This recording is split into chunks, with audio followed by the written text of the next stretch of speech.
Hey teenagers, young people, thank you for coming back again. These sessions are amazing and thank you for joining and listening to these sessions. I don't know from where you're listening, maybe in your couch or maybe you're in a van or maybe in a car or maybe you're in the bus or maybe in a metro. I don't know where you are. Thank you for listening to these episodes. You're very serious with your life and that's why you're here. We started something very interesting last episode. The primal wounds of the heart. We talked about how it comes about and what are its effects and all of that. Now today we're going to talk about how can you deal with the primal wounds of the heart, right? What's a primal wound of the heart? The pain, the hurt. So first step is revisit that pain. It's important for you to come to that place to revisit the pain. Why do you need to revisit that pain? Not to sit there and think about how it happened, how that person hurt you, and sit and cry and sulk and immediately say, oh, this is what happened, that is what happened, I hate that guy. No, I'm not talking about that kind of a revisiting. Revisit the pain and talk to yourself and say, hey, God has a bigger purpose for me and He saw my pain. He saw the hurt. He knows what happened. Yes, there are certain things I did wrong. Maybe if you've never done wrong, you may have to say, I didn't do anything wrong, so I don't have to buy this into it. So what do you do in that journey of revisiting the pain? An important part is this: release that person in forgiveness.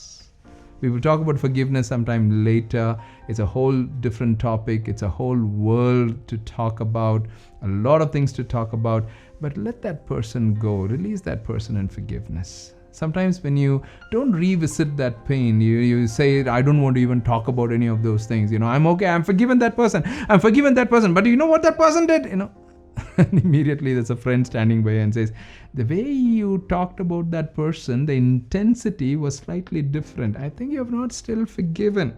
Have some very honest friends around you, okay, who can speak some truth to you.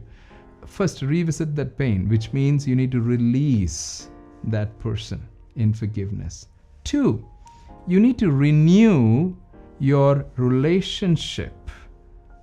What is that? Renew the relationship. What is that meaning, renew the relationships? When I say renew the relationship, I'm talking about, sometimes teenagers say this, sir, I've been so hurt, so I'm not going to have any friends and I'm not going to have any people and things like that. With parents, I talked about this, renew your lenses, it's what I talked about.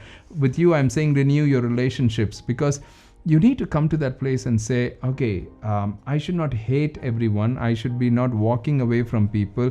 I should not be avoiding. Teenagers would always do this. I was hurt in this situation, so I'm not going to be there in that situation again. I'm not going to be with those friends again. Yeah, I understand that whole angle, but don't shy away from building relationships with people like that. Sometimes a certain personality or a certain kind of a person that has hurt us, then what happens is, if a friend reminds us of that one person, if a friend reminds us of that past hurt person, we will never again go near that person. Face it. That's what I'm saying, renew. First I said revisit. The pain means release and let go. 2, you need to renew those relationships. You should not be afraid of walking in. Remember, you are very precious. You're one of the kind in this world. The third very important thing, recapture your passion. Recapture your passion. What is that, recapture your passion? Hey, what are you passionate about? Now, as soon as I say this, teenagers would say, I'm passionate about dance, I'm passionate about music, I'm passionate. Hey, listen, that's all great. But here the passion that I'm talking about, in life, what do you want to do day after day, after day, after day, after day, that will help you be a blessing, not a self-oriented, money-making, I just want to earn so much and be there kind of a thing. I'm not saying you can't be a musician or you not be an actor or things like that. If that's what your passion is, you can. But remember, whatever is that field that you're taking in, your passion should always lead you to a place where you become a blessing. These days I'm beginning to see a lot of people follow their passion, but they're becoming very self-centered. In a land like India, with so many people hurting around, with so much of needs around, how in the world can we live a self-centered life? a selfish life. No, we need to be a blessing.